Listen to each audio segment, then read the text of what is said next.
Hey guys, just a quick clip on this week's hang handstand. So we're doing the hang with the tuck. So it's a basic dead hang. You can use the rings, the bar, whatever you want to hang all the way. My feet kind of just touch if they're together, so I'll stagger them out a little bit. But then it's a slow tuck. So you're going up for 30 seconds. So we finish our workouts with a 1 minute hang, 1 minute handstand, 1 minute stand, the same shape.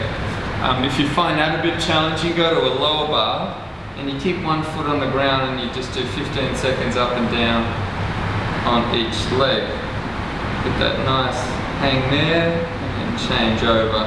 So that would be the easier version of the hang for a minute. The handstand, the easier one first, is just in the L. So using the pole here, I'm just going to get myself nice and stacked. Remember, if you can't quite get the stack, you might even just do the tuck slow like that. But if you're working on your stack and you're getting aligned here and you're not quite up to kicking up to the wall, you can use this to get a nice position, and then you're going to lock out, look between your palms and slowly bring that knee down into the chest. One leg and then the other leg. So doing both sides like that. Then we can kick up onto the glass.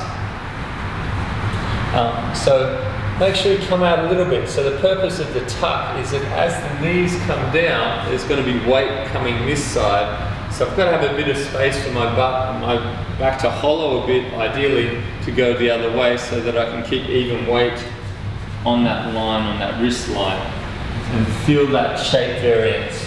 So nice soft kick up nice and tall, lengthen, and then as I come down, I'm going to slide my heels down, nice and smooth and a bit close, so I won't be able to tuck as tight as I'd like. And then slowly come back up.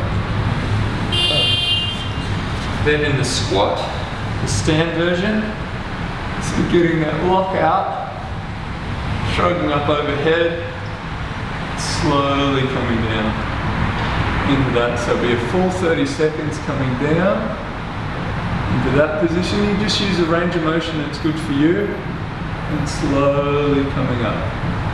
So if it's a bit strong in your knees to go that deep, you can always do it on here to support a little bit. Have the hands not in the overhead position.